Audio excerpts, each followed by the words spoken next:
Break के बाद आपका स्वागत है। आप देख रहे हैं देवभूमि का दंगल। हम देवभूमि के दंगल की बात करेंगे, उससे पहले एक बार फिर से आपको लखनऊ ले चलेंगे। एक भी नियुक्ति पर कोई प्रश्न नहीं खड़ा कर सकता।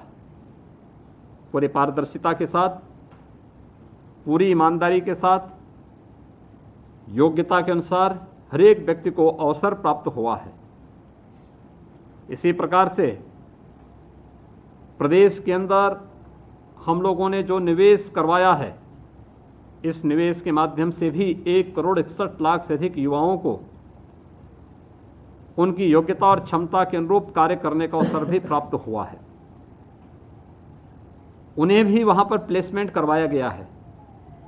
स्वतः रोजगार के तहत भी 60 लाख से अधिक युवाओं को स्वयं का रोजगार के अवसर उपलब्ध कराने के लिए विभिन्न प्रकार के बैंक और वित्तीय संस्थाओं से जोड़ करके इस कार्यक्रम को आगे बढ़ाने का कार्य हुआ है। प्रदेश सरकार प्रदेश के युवाओं के बेहतर भविष्य के लिए पूरी प्रतिबद्धता के साथ कार्य कर रही है और मुझे विश्वास है कि प्रदेश का युवा कल्याण विभाग प्रदेश के ग्रामीण क्षेत्र में रहने वाले युवाओं के लिए विभिन्न प्रकार के उन अवसरों को आगे बढ़ाने का कार्य करेगा, जिसकी आस में वह बैठा रहता है। और खासतौर पर विगत 4 वर्ष के दौरान मंगल दलों ने जो कार्यक्रम किए हैं, उसे और तीव्रता के साथ हर एक ग्राम राजस्व गांव तक पहुंचाने की आवश्यकता है। क्योंकि अभी तक तो हम लोग जो हमारे ग्राम पंचायतें हैं वहां तक ही पहुंच पाए हैं। हमारा प्रयास होना चाहिए कि राजस्व गांव में भी हमारा कोई ना कोई मंगल दल और युवक मंगल दल जरूर हो, और ये केवल खेलकूद तक ही सीमित न रहे। गांव की स्वच्छता के कार्यक्रम को इनके साथ जोड़ा जाना चाहिए। गांव के सामुदायिक शौचालय की व्यवस्था के संचालन में इनको जोड़ा जाना चाहिए। गांव में स्वतः रोजगार के अवसर कहां हो सकते हैं, इसके सृजन की कार्रवाई को इनके साथ जोड़ा जाना चाहिए। गांव में उन सभी संभावनाओं को जिससे ग्राम स्वराज की परिकल्पना को साकार किया जा सके, इसके लिए भी इन्हें हम प्रशिक्षित कर सकें, इस दिशा में भी एक नया प्रयास प्रारंभ होना चाहिए। और बहुत कुछ ग्रामीण क्षेत्र के उस प्रवेश में जो गांधी जी के उन सपनों को साकार करता है, ग्राम स्वराज की उस परिकल्पना को साकार करने के लिए ही राज्य सरकार ने विश्वकर्मा श्रम सम्मान की अपनी अभिनव योजना चलाई है। हमने जनपद स्तर पर तो एक जनपद एक उत्पाद की योजना प्रारंभ की, लेकिन ग्रामीण क्षेत्र में विश्वकर्मा श्रम सम्मान जो परंपरागत हस्तशिल्पी और कारीगर है, लगभग 17-18 ऐसे क्षेत्र को चिन्हित करके उन लोगों को प्रशिक्षित करने, उनके प्रोत्साहन करने, उन्हें स्वावलंबन की ओर अग्रसर करने और एक स्वावलंबी और आत्मनिर्भर गांव की परिकल्पना को साकार करने में भी इन युवाओं की बड़ी भूमिका हो सकती है।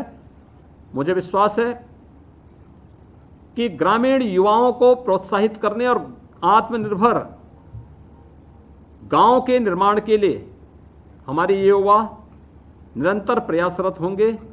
आज के इस अवसर में इन सभी 534 नवचयनित व्यायाम प्रशिक्षकों और प्रदेश के प्रादेशिक विकास दल अधिकारियों के नियुक्ति पत्र वितरण के अवसर पर मैं इन सब के प्रति हृदय से बधाई देता हूं, अपनी शुभकामनाएं देता हूं और विश्वास व्यक्त करता हूं कि अपनी क्षमता के साथ अपनी सेवाएं प्रदेश के अंदर देकर के विभाग को तेजी के साथ आगे बढ़ाने की ओर अग्रसर होंगे।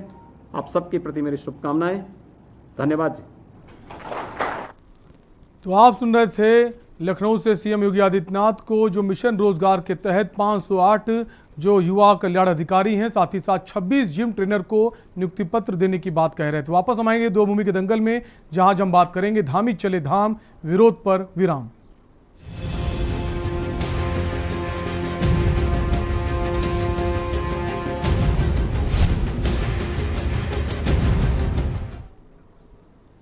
मुख्यमंत्री पुष्कर सिंह धामी सीएम बनने के बाद पहली बार अपने 5 दिवसीय दौरे पर चमोली, रुद्रप्रयाग, पिथौरागढ़, चंपावत, अल्मोड़ा और नैनीताल में रहेंगे।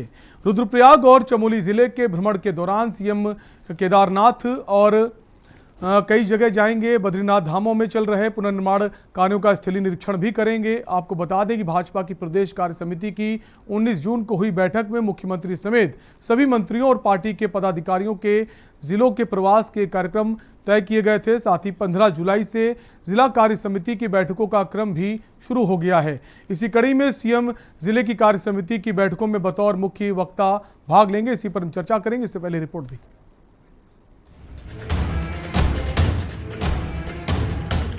मुख्यमंत्री पुष्कर सिंह धामी का पहाड़ी दौरा शुरू होने जा रहा है।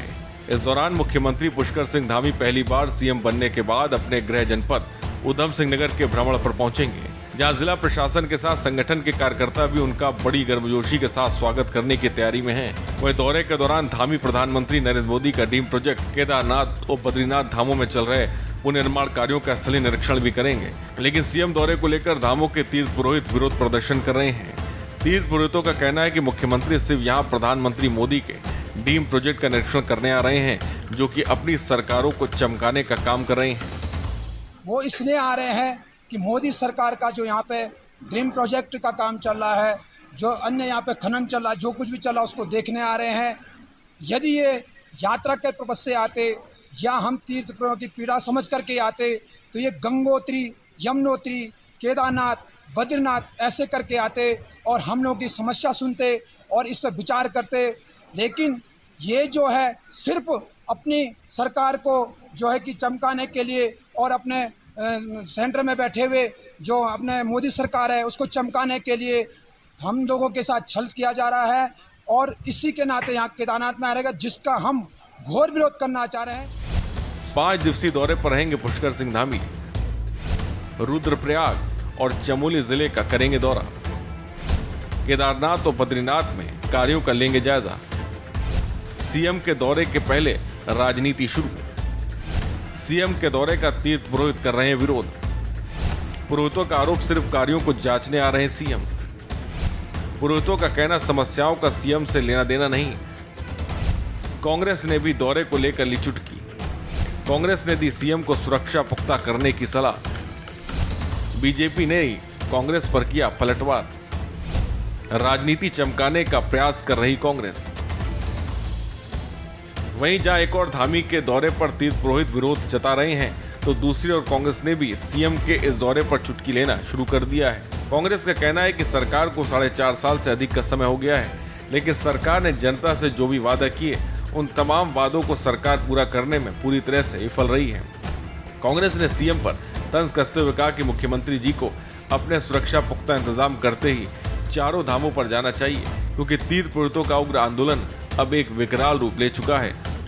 चिंता का विषय ये बना हुआ है कि जिस तरह का आक्रोश वहाँ लोगों में दिखाई पड़ रहा है, हाल ही के दिनों में भाजपा के नेता का जिस तरह से ग्रामीणों ने घेराव किया, उसको दौड़ा दौड़ा के भगाया है, ऐसे में चिंतनीय स्थिति वहां की बनी हुई है। पंडा पुरोहित समाज ये स्पष्ट कर चुका है कि वो मुख्यमंत्री के दौरे का विरोध करेंगे। ऐसे में आप डैमेज कंट्रोल करने की पूरी कोशिश कर रहे हैं। आपके पूर्व मुख्यमंत्रियों ने जो देवस्थानम बोर्ड के गठन करके जो डैमेज किया है 4 धामों को और नाराज किया है पंडा पुरोहित समाज को, उससे समस्त हिंदू सनातन धर्म के मानने वाले लोगों में भारी उबाल है। और कहीं ना कहीं आप जो कवायद कर रहे हैं, एक्सरसाइज कर रहे हैं, वो बहुत कारगर इसलिए साबित नहीं होने वाली है क्योंकि 4.5 साल तक आपकी जो सरकार यहाँ पर रही उसने महिलाओं को, युवाओं को, किसानों को, व्यापारियों को कोई राहत नहीं दी। उल्टा उनको महंगाई और बेरोजगारी और भ्रष्टाचार की चक्की में पीसने का काम किया है। तो यहाँ की जनता तो मन बना चुकी है,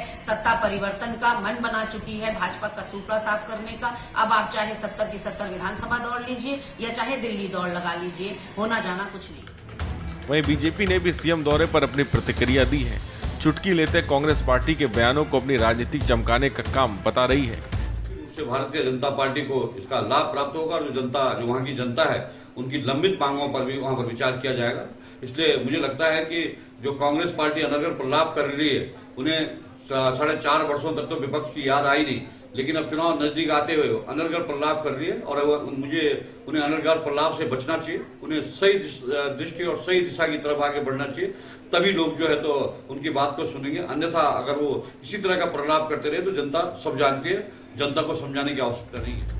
हालांकि सीएम का अभी प्रवास शुरू भी नहीं हुआ कि उससे पहले उत्तराखंड की राजनीति में सीएम दौरे को लेकर पक्ष और विपक्ष के बीच बयानबाजी का दौर शुरू हो गया। अब देखना यह है कि सीएम के दौरे के समय क्या माहौल रहेगा। देहरादून से के न्यूज इंडिया के लिए अशोक कुमार की रिपोर्ट। तो मुख्यमंत्री बनने के बाद सीएम का यह पहला दौरा है केदारनाथ और बद्रीनाथ धाम का, जहां पर देवस्थानम बोर्ड एक बड़ा विषय बना हुआ है जिस पर लगातार विरोध हो रहा है। इसी पर हम चर्चा करेंगे, उससे पहले एक ब्रेक के लिए रुकेंगे। आप देख रहे हैं के न्यूज, खबरों का सारथी।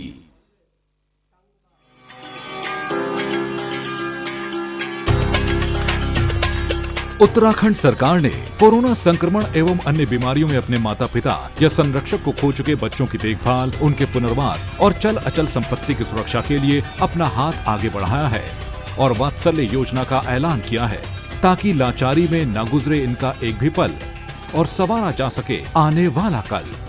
मुख्यमंत्री वात्सल्य योजना में शामिल बच्चों का भविष्य सुरक्षित बनाने के लिए राज्य सरकार ने सभी जरूरी प्रावधान किए हैं। वात्सल्य योजना के अंतर्गत उत्तराखंड में 1 मार्च 2020 से 31 मार्च 2022 तक की अवधि में माता पिता की कोरोना अथवा किसी अन्य बीमारी से मृत्यु हो जाने पर बच्चों को इस योजना के अंतर्गत सहायता प्रदान की जाएगी।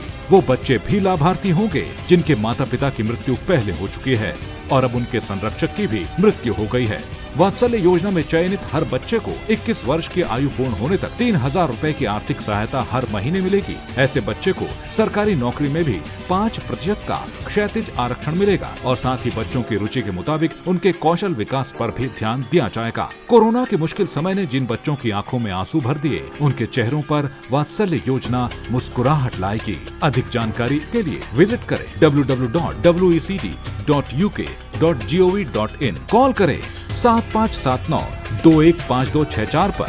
कोरोना में जो बच्चे हुए अनाथ, उत्तराखंड सरकार थामेगी उनका हाथ। आप देख रहे हैं के न्यूज, खबरों का सारथी।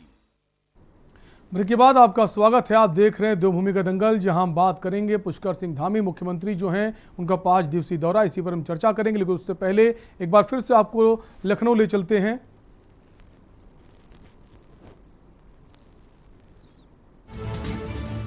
सीएम योगी आदित्यनाथ नियुक्ति पत्र वितरण कार्यक्रम में इस वक्त शामिल हुए हैं और मिशन रोजगार के तहत उन्होंने तमाम सारे युवाओं को रोजगार उपलब्ध कराया है। युवा कल्याण अधिकारियों की अगर बात करें तो 508 पद जो हैं उन पर उनकी नियुक्ति हुई है। वहीं व्यायाम प्रशिक्षक जो हैं, जिन्हें जिम ट्रेनर कहते हैं, उनमें 26 पद हैं। और एक बड़ा कदम है मुख्यमंत्री योगी आदित्यनाथ का मिशन रोजगार के तहत रोजगार देने का। तमाम सारे लोग जिनको नियुक्ति पत्र मिला है, जो युवा कल्याण अधिकारी हैं, कई सारे लोग इस वक्त मोदी जी के योगी जी के साथ भी खड़े हुए हैं।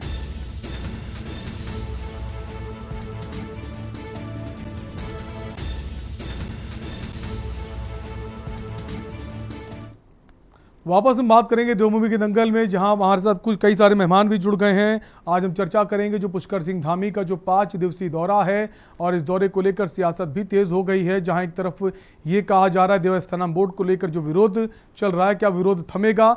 हमारे साथ कुछ मेहमान हैं, सबसे पहले आपका उनसे परिचय करा देते हैं। राजेश कुमार हैं, बीजेपी प्रवक्ता हैं, सर स्वागत है आपका। मथुरा दत्त जोशी हैं कांग्रेस से, सर आपका भी स्वागत है। संजय भट्ट है आम आदमी पार्टी से, सर आपका भी स्वागत है। और हमारे साथ राजेश सेमवाल हैं, तीर्थ पुरोहित हैं गंगोत्री धाम से, सर आपका भी स्वागत है। और साथ ही साथ संतोष त्रिवेदी भी हैं, तीर्थ पुरोहित हैं केदारनाथ धाम से, सर आपका भी स्वागत है। सबसे पहले राजेश जी आपके पास आऊँगा। राजेश जी, बड़ा सवाल बना हुआ है कई दिनों से कि जो मुद्दा है देवस्थानम बोर्ड का, वो थमने का नाम नहीं ले रहा। लगातार इसको लेकर विरोध प्रदर्शन जारी है। अब केदारनाथ धाम का दौरा है मुख्यमंत्री का, क्या अब ये विवाद थमेगा?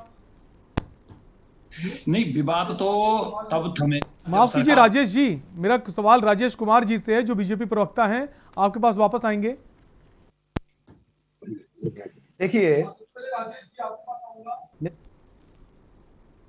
एक ड्रीम प्रोजेक्ट है जो भी देवस्थान हमारे देवभूमि उत्तराखंड के हैं। माननीय यशस्वी प्रधानमंत्री नरेंद्र मोदी जी सदैव ही देवभूमि के प्रति अपनी आस्था के लिए एक महत्व देते हैं, अपना एक अहम स्थान रखते हैं। और अभी जब प्रदेश के यशस्वी मुख्यमंत्री हमारे पुष्कर सिंह धामी जी का जब उनसे पहली मुलाकात थी मुख्यमंत्री बनने के बाद, तो आप देखिए इस भेंट में भी उनको 15 मिनट का समय मिला था और लगभग सवा घंटे 1.5 घंटे तक उन्होंने उनसे मुलाकात करी। तो देवभूमि के विकास को लेकर के बहुत ही ज्यादा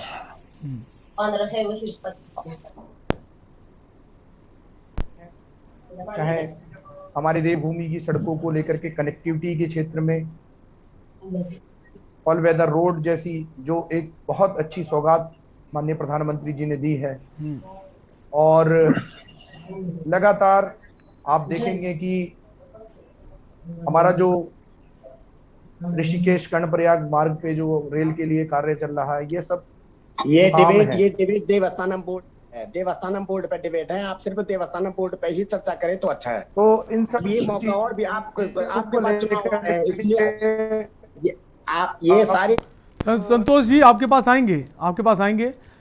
राजेश कुमार जी, ये माना जाए कि जो दौरा है मुख्यमंत्री जी का सिर्फ और सिर्फ जो ड्रीम प्रोजेक्ट चल रहा है प्रधानमंत्री नरेंद्र मोदी का, उसी प्रोजेक्ट के लेकर ही आ रहे हैं, और जो बोर्ड के लोग जो तीर्थ पुरोहित हैं जो धरना प्रदर्शन कर रहे हैं उनसे उनका कोई लेना देना नहीं, कोई वास्ता नहीं।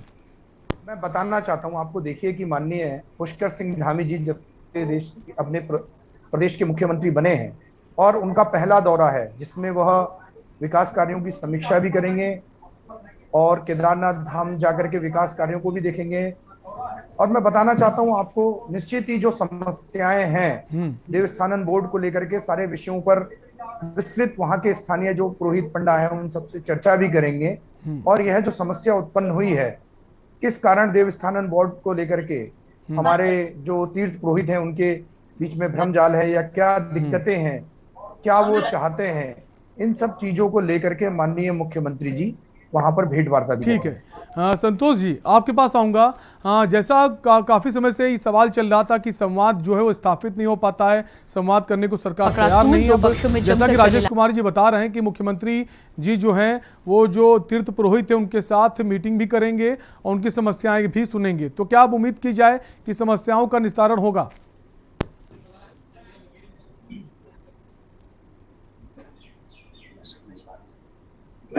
मुझे कह रहे हैं जी संतोष जी, आप ही से सवाल है। उत्तराखंड के मुख्यमंत्री भाजपा के केवल केदारनाथ जो है अपने पर्सनली विजिट के लिए आ रहे हैं, और मोदी जी का जो वहां पे ड्रीम प्रोजेक्ट कई सालों से एक नाम का चल रहा है, काम बिल्कुल भी उसके अंदर नहीं हुआ है। जो काम उसके अंदर हुआ है वो इससे पहले हुआ है, जब से इसको ड्रीम प्रोजेक्ट का नाम दिया है केदारनाथ में, तब से केदारनाथ में जो है ड्रीम प्रोजेक्ट के नाम पे सिर्फ कोई भी काम नहीं हुआ है, और वो अपने पर्सनली है। आपको यात्रा करनी हो, आप गंगोत्री जाओ, यमुनोत्री जाओ, केदारनाथ आओ, फिर बद्रीनाथ जाओ, इस तरह की हमारे यहाँ पे यात्रा की परंपरा है।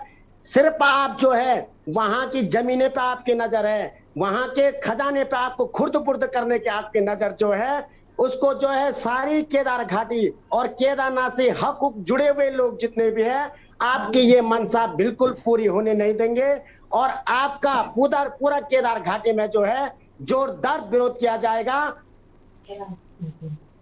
ठीक है, सिंह का बयान आ रहा है कि ये विरोध करने में सारे कांग्रेसी हैं, और विरोध करने में सारे कांग्रेसी हैं, और आप ये समझ ले कि आने वाले विधानसभा में 2022 में अगर आप ये मान के चलते हैं हम कांग्रेसी हैं, आप जरा हमारी कम से कम चारों धामों में 22 विधानसभाएं हैं, आप ये बताओ आप अपने प्रत्याशी उतारेंगे कि नहीं उतारेंगे?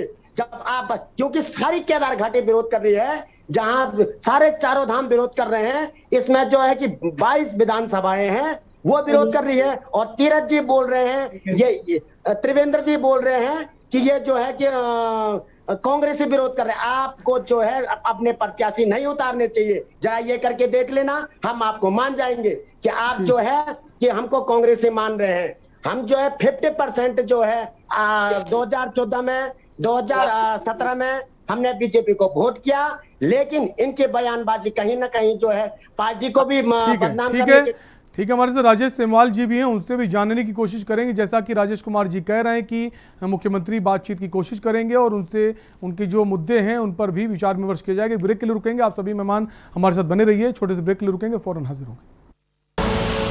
आप देख रहे हैं के न्यूज, खबरों का सारथी। ये कहानी है निखिल की, DSEU स्किल यूनिवर्सिटी का एक स्टूडेंट। Hi guys. हाय। ये क्या चल रहा है? यार हम ना कोविड पेशेंट्स के लिए फंड्स इकट्ठा कर रहे हैं। बट फंड्स का करोगे क्या? यार एक्चुअली हमने सोचा है कि किसी NGO में दे देंगे। फंड्स किसी NGO को देने से अच्छा क्यों ना हम यही हेल्प करें। हम करेंगे क्या? तो निखिल ने सोचा जो स्किल उसने यूनिवर्सिटी में सीखा उसका फायदा उठाया जाए। चलो कुछ करते हैं। फिर सोसाइटी प्रेसिडेंट से करके बात उसने की शुरुआत। Let's do it.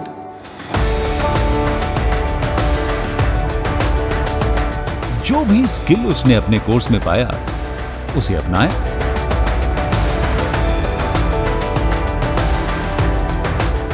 और फिर सोसाइटी के लिए खोल दिया कोविड वार्ड।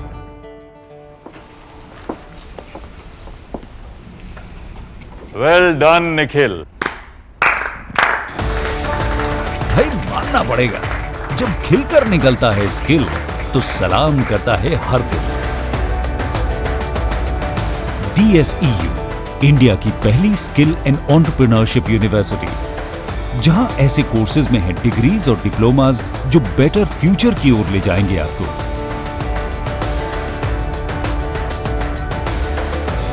तो एडमिशन के लिए अप्लाई कीजिए।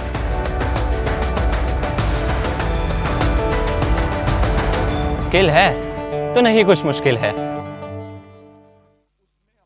खुदी को आजमाया है तो ये अंदाज आया है, खुदी को आजमाया है तो ये अंदाज आया है। तुम में भी मैं हूं, शुद्ध प्लस पान मसाला। संकल्पित हैं भ्रष्टाचार मुक्त शासन प्रशासन तथा राज्य की जनता को पारदर्शी, संवेदनशील एवं त्वरित सेवाएं प्रदान करने हेतु संकल्पबद्ध हैं। युवाओं को रोजगार के बेहतर अवसर उपलब्ध कराने हेतु समर्पित हैं। कोविड-19 पर प्रभावी नियंत्रण एवं स्वास्थ्य सेवाओं को सुदृढ़ एवं सुलभ करने हेतु प्रतिबद्ध हैं। सभी जनपदों में विभिन्न जन कल्याणकारी योजनाओं को शिविरों के माध्यम से आम जनमानस तक पहुंचाने हेतु कटिबद्ध हैं। महिलाओं के स्वावलंबन सशक्तिकरण के लिए प्रतिज्ञाबद्ध है। दलित, पिछड़े और वंचित वर्गों के उत्थान एवं उन्नयन के लिए प्रधानमंत्री श्री नरेंद्र मोदी जी के संकल्प सबका साथ, सबका विकास, सबका विश्वास को सिद्ध करने के लिए हर उम्मीद पर खरा उतरना है। विकास के पथ पर आगे बढ़ना है। आप देख रहे हैं के न्यूज, खबरों का सारथी।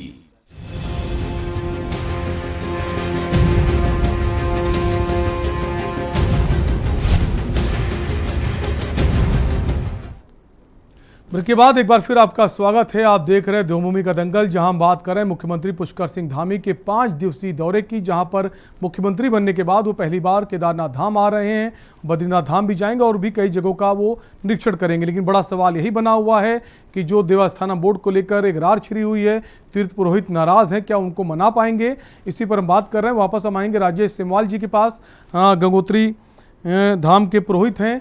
राजेश जी, अभी राजेश कुमार जी ने कहा, बीजेपी प्रवक्ता जो हैं उन्होंने कहा कि मुख्यमंत्री जी उनसे भी मुलाकात करेंगे जो तीर्थ पुरोहित नाराज हैं और देवस्थानम बोर्ड के विरोध में धरना दे रहे हैं। मैं स्पष्ट कहना चाहूंगा, जो भारतीय जनता पार्टी के प्रवक्ता हैं राजेश कुमार जी, वो कह रहे हैं कि तीर्थ पुरोहित भ्रम जाल में। हम उनको स्पष्ट कहेंगे, तीर्थ पुरोहित कहीं किसी भी भ्रम जाल में नहीं है। एक लाइन है, देवस्थानम बोर्ड रद्द हो। और इसको लेकर के हम लोग आंदोलन करते हैं। और जब तक मुख्यमंत्री जी का केदारनाथ आने का सवाल है तो वो सिर्फ मोदी जी को दिखाने के लिए केदारनाथ जा रहे हैं, क्योंकि यात्रा अगर वो शुरू करते हैं तो पहले यमुनोत्री होता है, फिर गंगोत्री होता है, फिर केदार होता है, फिर बद्री होता है।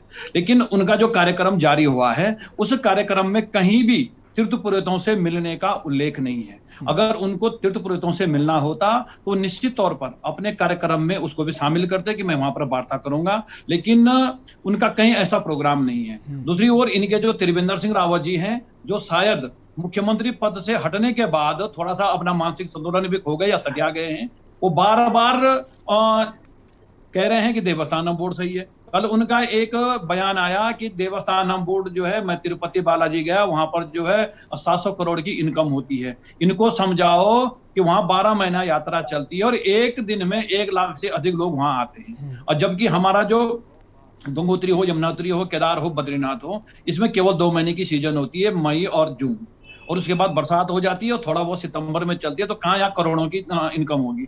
दूसरा उन्होंने कहा कि 15 लाख करोड़ रुपए की इनकम होती है बद्रीनाथ में। तो आपने बद्रीनाथ में कुछ नहीं बदला, केवल नाम बदला। वहां जो है बीडी सिंह जी वही कार्यकारी अधिकारी हैं, तो आज से पहले वो क्यों वहां जो है 700 करोड़ की या 500 करोड़ की इनकम नहीं बना पाए? क्या अब देवस्थानम बोर्ड से वो इनकम बढ़ जाएगी? भारतीय जनता पार्टी को इन तमाम बातों से कुछ लेना देना नहीं है। इनको सिर्फ राजनीति करनी है और इनको घमंड हो रखा है कि जनता ने हमको 57, जो जनता 57 सीटें दे सकती है वो जनता जो है हाथ पर भी ला सकती है। और राजेश कुमार जी ने कहा कि तीर्थ पुरोहित भ्रमजाल में है। मैं आपको बता दूं, तीर्थ पुरोहितों में कहीं कोई भ्रम नहीं है। एक लाइन है कि देवस्थानम बोर्ड रद्द हो। और आपको बता दें, सत्ता गंगोत्री से निकलती है, जिसकी जो गंगोत्री जीतता है उसकी सरकार बनती है, और गंगोत्री में वो जीतता है जिसको गंगा मैया का आशीर्वाद मिलता है। आप लोगों ने तीर्थ पुरोहितों को जो सड़कों पर बिठा दिया और ये आने वाला समय आपके लिए अच्छा नहीं होगा, ये मैं दावे के साथ बोलता हूँ। ठीक है, राजेश जी का कहना है जो कार्यक्रम तय है मुख्यमंत्री का, उनमें कहीं भी उल्लेख नहीं है कि वो तीर्थ पुरोहितों से मुलाकात करेंगे। ब्रेक के लिए रुकेंगे, आप सभी मेहमान हमारे साथ बने रहिए। छोटे से ब्रेक के लिए रुकेंगे, फिर ब्रेक के बाद भी चर्चा जारी है। आप देख रहे हैं के न्यूज, खबरों का सारथी। कहाँ जा रहे हो? दुकान पर बैठो और इसे आगे बढ़ाओ। पापा, दुकान आगे बढ़ाने के लिए मुझे दुकान पे बैठने की जरूरत नहीं है। बस बातें करवा लो इनसे।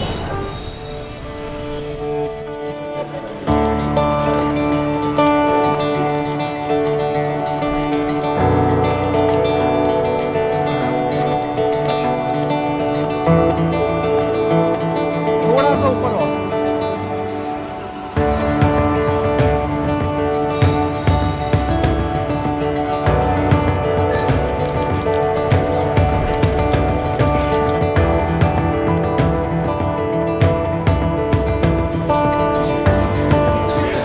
लो जी मैडम, आपके 4 किलो लड्डू। बेटा इनके लड्डू पैक कराओ। क्यों पापा, बढ़ गई ना दुकान आगे?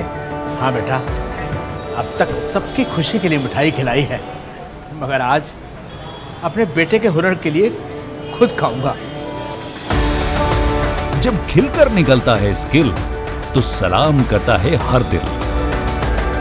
DSEU, इंडिया की पहली स्किल एंड एंटरप्रेन्योरशिप यूनिवर्सिटी, जहां ऐसे कोर्सेज में हैं डिग्रीज और डिप्लोमास जो बेटर फ्यूचर की ओर ले जाएंगे आपको।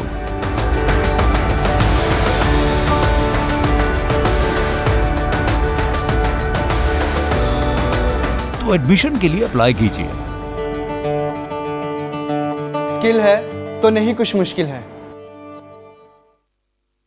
खुदी को आजमाया है तो ये अंदाज आया है, खुदी को आजमाया है तो ये अंदाज आया है। तुम में भी मैं हूं, शुद्ध प्लस पान मसाला।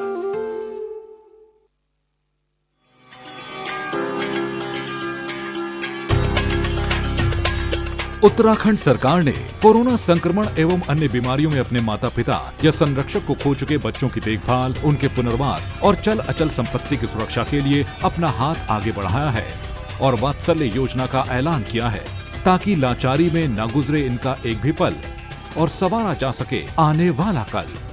मुख्यमंत्री वात्सल्य योजना में शामिल बच्चों का भविष्य सुरक्षित बनाने के लिए राज्य सरकार ने सभी जरूरी प्रावधान किए हैं। वात्सल्य योजना के अंतर्गत उत्तराखंड में 1 मार्च 2020 से 31 मार्च 2022 तक की अवधि में माता पिता की कोरोना अथवा किसी अन्य बीमारी से मृत्यु हो जाने पर बच्चों को इस योजना के अंतर्गत सहायता प्रदान की जाएगी। वो बच्चे भी लाभार्थी होंगे जिनके माता पिता की मृत्यु पहले हो चुकी है और अब उनके संरक्षक की भी मृत्यु हो गई है। वात्सल्य योजना में चयनित हर बच्चे को 21 वर्ष की आयु पूर्ण होने तक 3,000 रुपए की आर्थिक सहायता हर महीने मिलेगी। ऐसे बच्चे को सरकारी नौकरी में भी 5% का क्षैतिज आरक्षण मिलेगा और साथ ही बच्चों की रुचि के मुताबिक उनके कौशल विकास पर भी ध्यान दिया जाएगा। कोरोना के मुश्किल समय ने जिन बच्चों की आंखों में आंसू भर दिए, उनके चेहरों पर वात्सल्य योजना मुस्कुराहट लाएगी। अधिक जानकारी के लिए विजिट करें www.wect.uk.gov.in। कॉल करें 7579-215264 पर। कोरोना में जो बच्चे हुए अनाथ, उत्तराखंड सरकार थामेगी उनका हाथ। आप देख रहे हैं के न्यूज, खबरों का सारथी।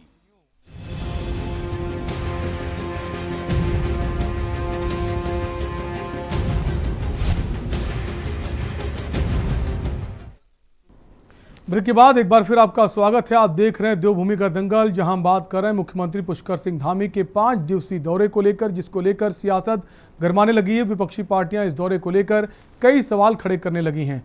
हम वापस आएंगे, हमारे साथ कांग्रेस पार्टी से मथुरा दत्त जोशी भी हैं। सर, आपसे ही जानेंगे कि कांग्रेस पार्टी किस तरह से देखती है इस पूरे दौरे को। देखिए, ये तो मुख्यमंत्री जी का मुझे लगता है कि नैतिक दौरा है। स्वाभाविक रूप से मुख्यमंत्री पहले मुख्यमंत्री बने हैं तो वो दौरे में जाएंगे और देखेंगे वहाँ। लेकिन सवाल इस बात का, ये बड़ा सवाल खड़ा हो रहा है कि भारतीय जनता पार्टी कहती है कि देवस्थानम बोर्ड हमने बिल्कुल सही बनाया है, तिरुपति बालाजी की तरीके से जैसा बोर्ड वहाँ है वैसा हम यहाँ बना रहे हैं, हमने किसी के हक हकूक में कोई परिवर्तन नहीं किया है।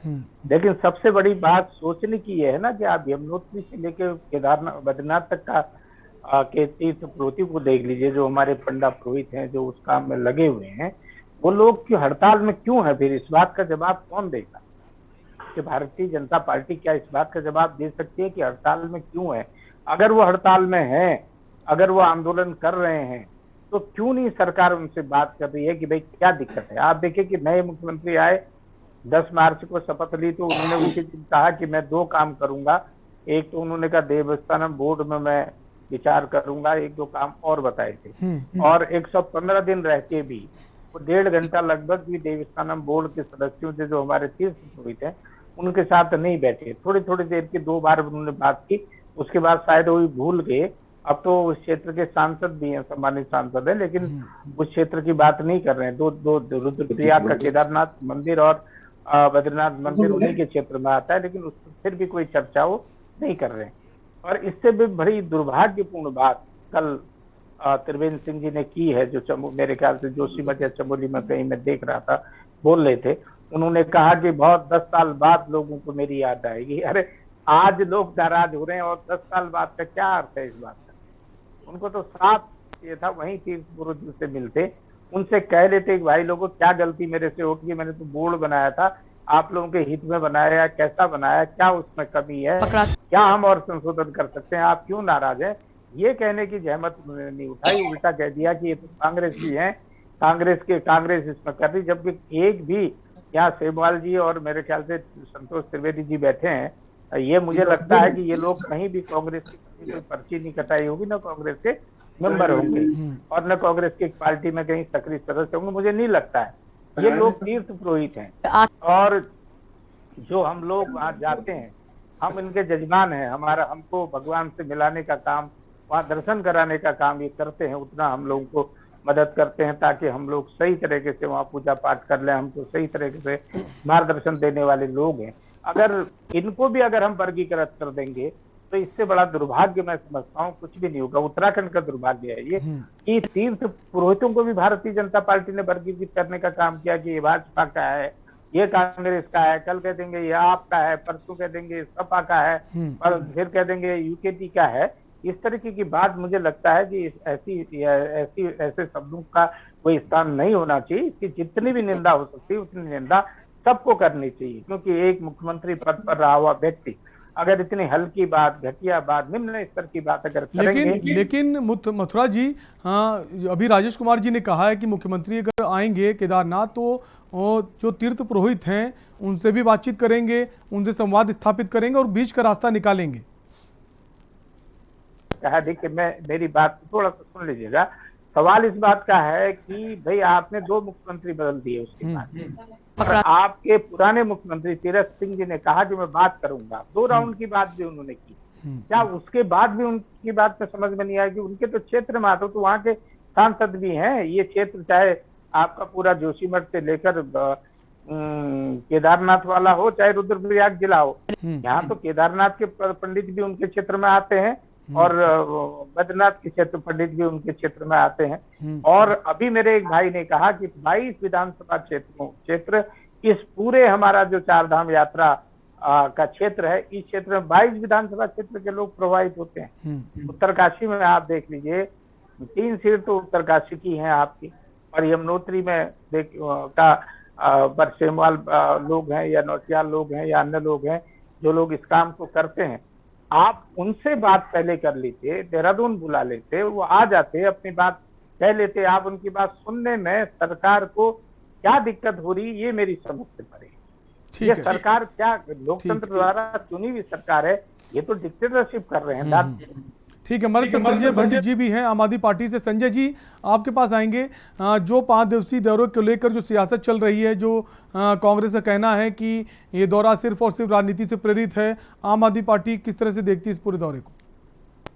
देखिए, माननीय मुख्यमंत्री जी हैं, वो अच्छी बात है कि 5 जिलों में जैसा 5 दिवस से विभिन्न जिलों में जैसा जा रहे हैं वो दौरा कर रहे हैं, ये खुशी की बात है। आप सभी लोगों को रोकना चाहूंगा वापस। संजय जी, आपके पास आएंगे, सीधे इस वक्त दिल्ली चलेंगे जहां इस वक्त कांग्रेस की प्रेस कॉन्फ्रेंस हो रही है, आपको सुनाते हैं। हिंदुस्तान के विपक्ष के नेता, राज्यसभा में कांग्रेस पार्टी के नेता आदरणीय मल्लिकार्जुन खड़गे साहब,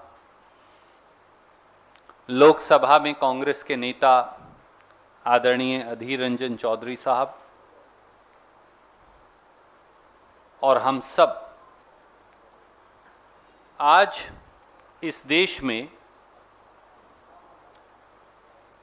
संविधान और कानून दोनों की हत्या मोदी सरकार द्वारा कैसे की जा रही है, प्रजातंत्र को पांव तले कैसे रौंदा जा रहा है, देश के नागरिकों के मौलिक अधिकारों को कैसे दबाया जा रहा है, उसकी व्याख्या लेकर आपके बीच में आए हैं। मोदी सरकार ने देशद्रोह किया है। मोदी सरकार ने राष्ट्रीय सुरक्षा से खिलवाड़ किया है। श्री राहुल गांधी समेत देश के विपक्षी नेताओं, देश के सम्मानित अलग अलग मीडिया संगठनों के पत्रकारों और संवैधानिक पदों पर बैठे लोगों की जासूसी करवाई है।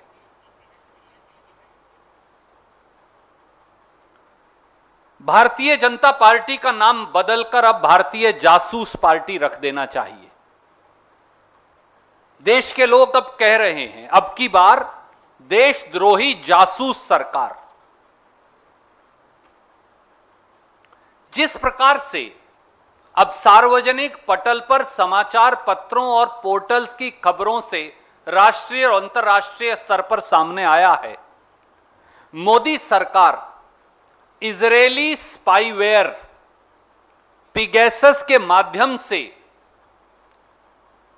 देश के सम्मानित न्यायाधीशों की, जजेस की, संवैधानिक पदों पर बैठे व्यक्तियों की, खुद के मंत्रिमंडल के शायद मंत्रियों की, विपक्ष के सम्मानित नेताओं की, पत्रकारों, वकीलों, ह्यूमन राइट्स एक्टिविस्ट्स की, उन सब की जासूसी करवा रही है। ऐसा लगता है कि मोदी सरकार ने स्वयं देश के संविधान पर हमला बोल रखा हो, कानून के शासन पर हमला बोल रखा हो, मौलिक अधिकारों पर हमला बोल रखा हो और संविधान की शपथ जो ली थी सरकार ने, उस शपथ को भी दबाकर उस पर भी हमला बोल रखा हो। मोदी सरकार खुद ही इजरायली जासूसी उपकरण पिगैसस के माध्यम से यह नृशंस कार्य कर रही है। और यह तो एक सैंपल है। पिगैसस सॉफ्टवेयर करता क्या है? यह किसी के भी टेलीफोन में उसकी मर्जी के बगैर उसे हैक करके उस टेलीफोन के कैमरा को हैक कर लेता है, उस टेलीफोन के माइक्रोफोन को हैक कर लेता है, सेलफोन के, उसके सारे पासवर्ड, कॉन्टैक्ट लिस्ट को हैक कर लेता है और जो बात आप टेलीफोन पर करते हैं या टेलीफोन बंद भी हो, जो कैमरा या माइक्रोफोन के माध्यम से सुनी जा सकती है, वो भी गैर कानूनी नाजायज तरीके से इस पिगैसस सॉफ्टवेयर के माध्यम से सुनी जा सकती है। देशवासियों, आप में से किसी के टेलीफोन के अंदर भी नाजायज तौर से यह इजरायली सॉफ्टवेयर पिगैसस मोदी सरकार डाल सकती है। आपकी बेटी, आपकी पत्नी के टेलीफोन के अंदर यह डाल सकती है। आप अगर बाथरूम में फोन लेकर जा रहे हैं, अपने कमरे के अंदर शयन कक्ष में आपके फोन है, तो आप क्या वार्तालाप कर रहे हैं, आपकी बेटी, आपकी पत्नी, आपका परिवार क्या वार्तालाप कर रहा है, वो सब अब मोदी सरकार सुन सकती है, जिसके फोन के अंदर भी पिगैसस का सॉफ्टवेयर डाल दिया जाए। ये इसका परिणाम है। अगर ये देशद्रोह नहीं, अगर यह राष्ट्रीय सुरक्षा से खिलवाड़ नहीं, तो क्या है? और न्यूज रिपोर्ट्स तो अब यह भी कह रही हैं कि केवल पत्रकारों, विपक्ष के नेताओं और खुद के मंत्रियों के नहीं, देश की सुरक्षा एजेंसियों के जो हेड्स हैं, जो हमारी सुरक्षा करते हैं, जो देश की सीमाओं की सुरक्षा करते हैं, मोदी सरकार उनकी भी जासूसी कर रही थी। अरे किसी को तो बख्श दिया होता। राहुल गांधी जी की भी जासूसी और खुद के मंत्रियों की भी जासूसी, आप जो कैमरे के आगे और पीछे हैं, आपकी भी जासूसी, और देश की रक्षा करने वाले हमारे सिक्योरिटी फोर्सेस के हेड्स की भी जासूसी। क्या किसी सरकार ने इससे ज्यादा शर्मनाक कुकृत्य कभी किया होगा? और इसके सबूत अब हैं। और देश में जो मुख्य चुनाव आयुक्त हैं, चीफ इलेक्शन कमिश्नर, जो अब पूर्व चीफ इलेक्शन कमिश्नर हैं अशोक लवासा जी, उनकी भी जासूसी, मीडिया ऑर्गेनाइजेशंस की भी जासूसी, जिनके नाम अब तक सामने आए हैं और अभी बहुत नाम होंगे। हिंदू अखबार, इंडियन एक्सप्रेस अखबार, हिंदुस्तान टाइम्स अखबार, the Wire news agencies, the Mint अखबार, TV 18 India, India Today, Economic and Political Weekly, Pioneer, News Click, Tribune, Outlook, DNA, Frontier TV, Rozana Pehredar और पता नहीं कौन कौन, इन सब की जासूसी। इसीलिए तो बीजेपी अब भारतीय जासूस पार्टी बन गई है। और जासूसी के तो वो पुराने इस मामले में करवाते ही रहे हैं। और दोस्तों, ये जासूसी आज से नहीं चल रही, ये पिछले लोकसभा चुनाव से भी पीछे से चल रही है और इसका सबूत उपलब्ध है। आज मैं वो सबूत आपसे फिर साझा करने लगा हूं। अगर आप इस जासूसी को देखें, तो आप सुन रहे थे रणदीप सुरजेवाला को, जिन बीजेपी पर वो आरोप लगा रहे थे जासूसी का कि इजरायली सॉफ्टवेयर के जरिए वो फोन जो है उनको हैक किया जा रहा है और तमाम लोगों की जासूसी की जा रही। एक ब्रेक के लिए रुकेंगे, ब्रेक के बाद अपनी चर्चा को आगे बढ़ाएंगे। आप देख रहे हैं के न्यूज, खबरों का सारथी। संकल्पित हैं भ्रष्टाचार मुक्त शासन प्रशासन तथा राज्य की जनता को पारदर्शी, संवेदनशील एवं त्वरित सेवाएं प्रदान करने हेतु संकल्पबद्ध हैं। युवाओं को रोजगार के बेहतर अवसर उपलब्ध कराने हेतु समर्पित हैं। कोविड-19 पर प्रभावी नियंत्रण एवं स्वास्थ्य सेवाओं को सुदृढ़ एवं सुलभ करने हेतु प्रतिबद्ध हैं। सभी जनपदों में विभिन्न जन कल्याणकारी योजनाओं को शिविरों के माध्यम से आम जनमानस तक पहुंचाने हेतु कटिबद्ध हैं। महिलाओं के स्वावलंबन सशक्तिकरण के लिए प्रतिज्ञाबद्ध है। दलित, पिछड़े और वंचित वर्गों के उत्थान एवं उन्नयन के लिए प्रधानमंत्री श्री नरेंद्र मोदी जी के संकल्प सबका साथ, सबका विकास, सबका विश्वास को सिद्ध करने के लिए हर उम्मीद पर खरा उतरना है। विकास के पथ पर आगे बढ़ना है। आप देख रहे हैं के न्यूज, खबरों का सारथी।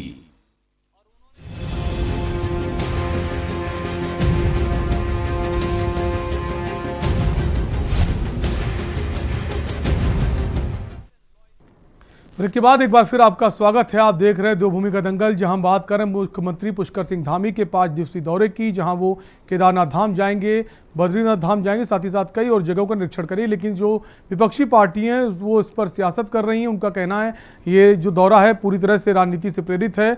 हम वापस आएंगे। हमारे साथ संजय भट्ट हैं, आम आदमी पार्टी के नेता हैं।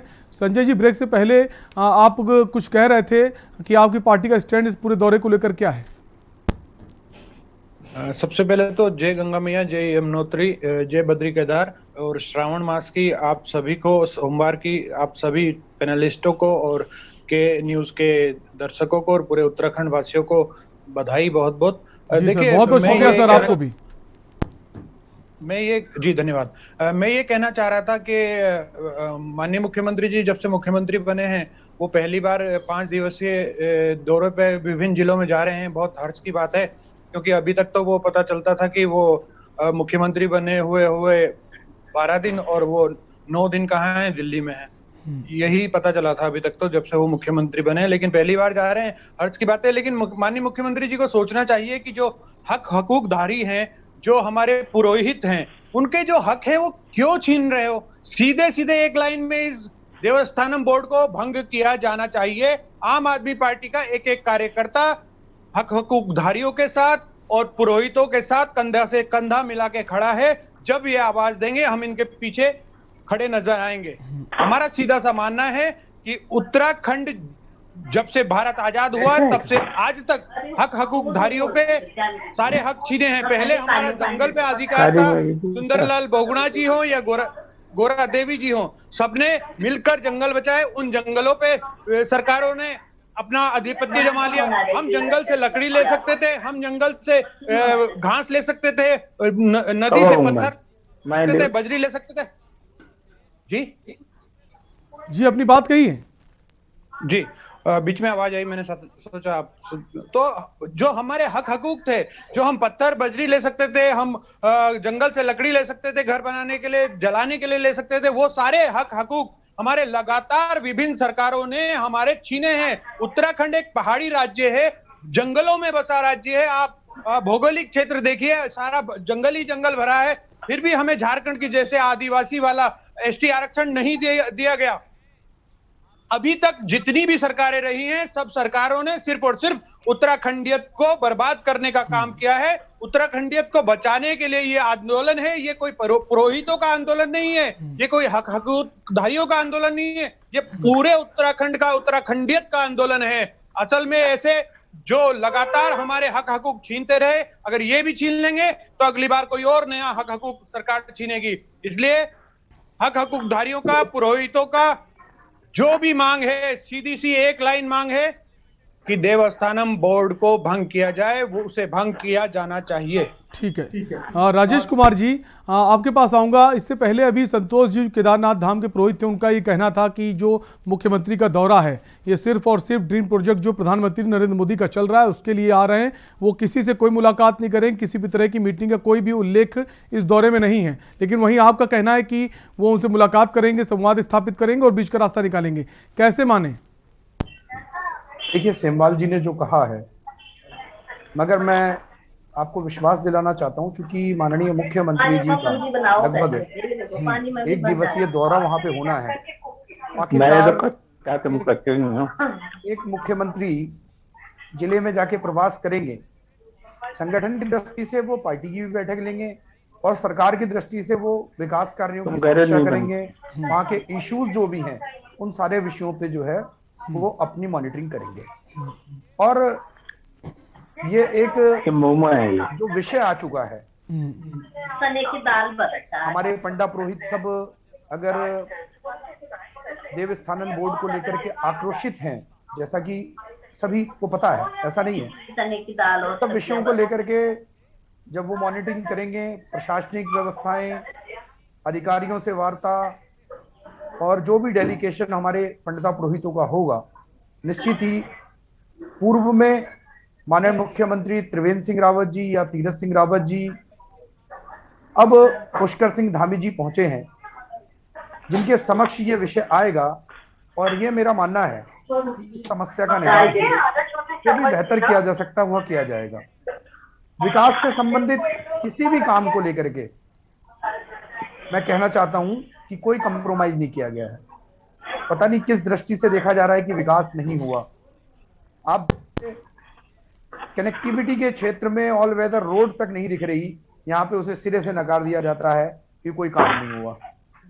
तो मैं ज्यादा कुछ नहीं कहूंगा, क्योंकि हमारे पंडा पुरोहित लोग हैं, हमारे सम्मानित हैं, मैं इनका बहुत सम्मान करता हूं। और निश्चित ही राजेश जी, आप ये आश्वासन देते हैं कि मुख्यमंत्री जी इनसे मुलाकात करेंगे, मीटिंग करेंगे, इनकी बातें सुनेंगे और बीच का रास्ता निकालेंगे? मुख्यमंत्री जी या भारतीय जनता पार्टी कभी समस्याओं को नहीं पालती, हमने समस्याओं को समाप्त करने का काम किया है। राजेश कुमार जी, सवाल हमारा यह है, क्या मुख्यमंत्री जी इस दौरे में तीर्थ पुरोहितों से मिलेंगे, उनसे बातचीत स्थापित करेंगे, संवाद बनाएंगे और बीच का रास्ता निकालेंगे, ताकि एक बीच का रास्ता निकले और वो भी अपने धरने प्रदर्शन को खत्म करें? वहां पर हमारे प्रशासनिक अधिकारी इन सब सारी विषयों पे चर्चा करेंगे। हमारे प्रशासनिक अधिकारी भी होंगे, माननीय मुख्यमंत्री जी मॉनिटरिंग करने जा रहे हैं, तो ये सारे विषय जब आएंगे तो निश्चित ही इन सारे विषयों पे चर्चा होने वाली है। ठीक है संजय जी, आपके पास आऊंगा। राजेश जी, राजेश सेमवाल जी, आपसे सवाल है कि जो लगातार जो तीर्थ पुरोहित हैं लगातार मांगे उठा रहे हैं, प्रदर्शन कर रहे हैं, क्या मुख्यमंत्री से मुलाकात इनकी होगी? क्योंकि जिस तरह से राजेश जी कह रहे हैं, मुख्यमंत्री जी तो मिलने के लिए उनको कोई परेशानी नहीं, वो तो तैयार है मिलने के लिए। देखिए, भारतीय जनता पार्टी ये केवल शब्दों में कह रही है। हमने जब 27 नवंबर 2019 से हमने आंदोलन शुरू किया, तो हमने सर्वप्रथम ये कहा कि आप एक्ट को लाने से पूर्व तीर्थ पुरोहितों से एक वार्ता कर लो। लेकिन उस दिन से आज तक तीर्थ पुरोहितों से कोई वार्ता नहीं हुई, कहीं पर कोई बात नहीं हुई। हमने इनको जा करके स्वयं तीरथ सिंह जी से हम मिले, पुष्कर सिंह धामी जी से हम मिले। हमने इनको कहा कि आप एक बार चारों धामों के तीर्थ पुरोहितों को देहरादून में बुला लीजिए, हम बैठने को तैयार हैं, हम अपने सारे बिंदु रखने को तैयार हैं। लेकिन इनकी मनसा साफ नहीं है। अगर इनकी मनसा साफ होती तो ये कब के तीर्थ पुरोहितों के साथ बैठ करके जो वार्ता करते हैं। और आपने देखा जो माननीय मुख्यमंत्री जी का केदारनाथ का और 2 दिन का जो 20 और 21 को जो शेड्यूल जारी हुआ है, उसमें कहीं भी तीर्थ पुरोहितों से वार्ता करने का जिक्र नहीं है। केदारनाथ का प्रोग्राम साफ है। अब जब वहां पर तीर्थ पुरोहित जो है जब विरोध करेंगे तो उनकी मजबूरी बात करनी पड़ेगी, लेकिन अपनी तरफ से उनका कोई प्रोग्राम नहीं है। अगर उनकी मनसा होती तो उसमें लिखा होता 20 मिनट, आधा घंटा, जो भी समय होता कि मैं तीर्थ पुरोहित से वार्ता करूंगा, लेकिन उसमें कहीं ऐसा कार्यक्रम नहीं है। और मैं स्पष्ट कहना चाहता हूं कि भारतीय जनता पार्टी की जो है कथनी और करनी में बहुत फर्क है। ये हमेशा कह रहे हैं कि आपके हक हकूक सुरक्षित हैं। यदि हमारे हक हकूक सुरक्षित हैं तो आपके उसमें देवस्थानम जो आपने एक्ट बनाया उसमें तो कहीं नहीं लिखा हुआ। उसमें आपने लिख दिया कि तीर्थ पुरोहितों की नियुक्ति जो है बोर्ड करेगा। अगर कोई तीर्थ पुरोहित जो है किसी प्रकार का कोई गलत कार्य करता है उसको 1 साल के लिए हटा दिया जाएगा। तमाम उसमें सब चीजें लिखी है। अगर ये चाहें तो हम एक बिंदु पर जो है हमने सतपाल महाराज को चैलेंज किया हुआ है कि आपके अपने अधिकारी, आपके चाहे जावलकर जी हो, चाहे बीडी सिंह जी हो, तमाम जो भी अधिकारी आप जिन्होंने एक्ट बनाया, आप हमारे साथ बैठिए और हमसे डिबेट कीजिए। हम बता देंगे तुमने कहां इसको जो है गलत बनाया। लेकिन इनको मालूम है कि अगर हम डिबेट करेंगे, इनसे चर्चा करेंगे तो हम ये एक्ट को रद्द करना पड़ेगा। इसलिए भारतीय जनता पार्टी जो है अब ये किसके इशारों पे हो रहा है ये जाने, लेकिन भारतीय जनता पार्टी की कथनी और करनी में फर्क है। ये कोई वार्ता नहीं करना चाह रहे। अगर इनकी वार्ता करने की मंशा है तो ये तीर्थ पुरोहितों को बुलाए, चारों धामों के तीर्थ पुरोहित जो है देहरादून में आ जाएंगे और वार्ता करने को तैयार हो जाएंगे। हाँ, तो कहना आपका है कि मुख्यमंत्री की वार्ता करने की मंशा नहीं। हम संजय जी के पास आए। संजय जी काफी देर से कुछ कहना चाह रहे हैं। जी संजय जी। शैलेंद्र जी, मैं सिर्फ इतना कहना चाह रहा था कि अभी राजेश भाई जो भारतीय जनता पार्टी के सम्मानित प्रवक्ता बैठे हैं, वो कह रहे थे कि जहां तक विकास की बात है, कौन सी वेदर है वो, ऑल वेदर रोड है, वो बनाई है, चकाचक बनाई है।